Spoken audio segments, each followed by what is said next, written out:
Hi, everybody. I'm Daniel C. Potts. I'm a neurologist and an author from Tuscaloosa, Alabama. And it's my pleasure to talk to you about my book, Bringing Art to Life. I was inspired to write this book because my father, Lester, had Alzheimer's disease and discovered a talent for watercolor art in the midst of the diagnosis, having never painted before.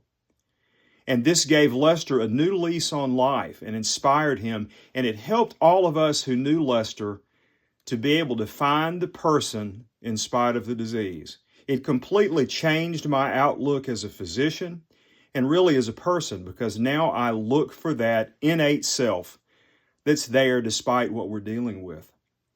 So I was inspired to write this book because of Dad and his art.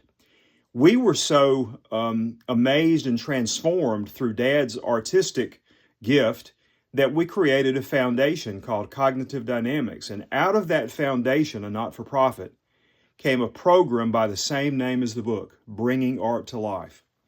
In that program, we pair students with individuals living with dementia, and we give them art therapy together under the direction of an art therapist. We also teach the kids about dementia, about how to interact with people who have cognitive impairment, and we let the relationships blossom over several months. And what happens is transformation.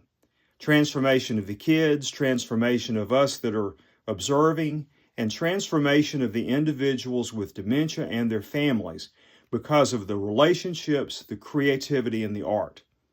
So the book is really about the program, how we do the program, the theories behind the program.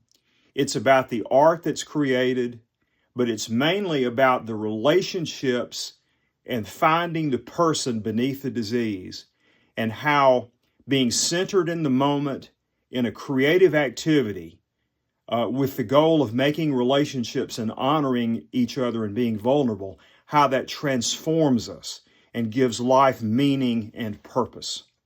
So if you read this book, I want you to come away with inspiration about relationships and art and creativity.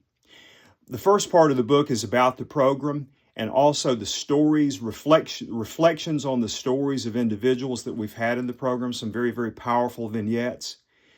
The second part of the book goes into some poetry that I started writing after my dad got Alzheimer's, which helped to buoy me through the time with Dad. And I've continued to still write poetry. I've written over 2,500 poems, and it really gets me through a lot of tough times. So the second part contains poetry about the program and the relationships. And then in the end, we wrap it up with some practical points about dementia care and about how to communicate with people with dementia. And then I end on a little story of personal transformation for me that I've experienced through the program. So Bringing Art to Life is a BookFest Award winner, and I really appreciate you all purchasing the book, getting the book, and reading it. It's available on Amazon. That's the primary place that it's available, but it's on other booksellers' websites as well, like Barnes & Noble.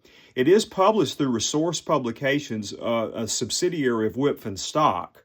And so you can find it on their website, but the best place to get it is Amazon. It's on Kindle, it's hardback, and it's soft cover. And, I really appreciate you taking a look at the book. You can find me all over the place on social media. I'm on LinkedIn, Daniel C. Potts. I'm on Facebook. I'm on Instagram, DC Potts MD. I'm also on X at Daniel C. Potts. And I have a WordPress blog that's mainly poetry and photography and some essays. It's called The Wooded Path. So if you put my name in The Wooded Path, you can find it. So again, I really appreciate you letting me tell you about my book, Bringing Art to Life. And I appreciate you reading it. And I would love to get a review from you once you've done so on Amazon or Goodreads. Thanks a lot.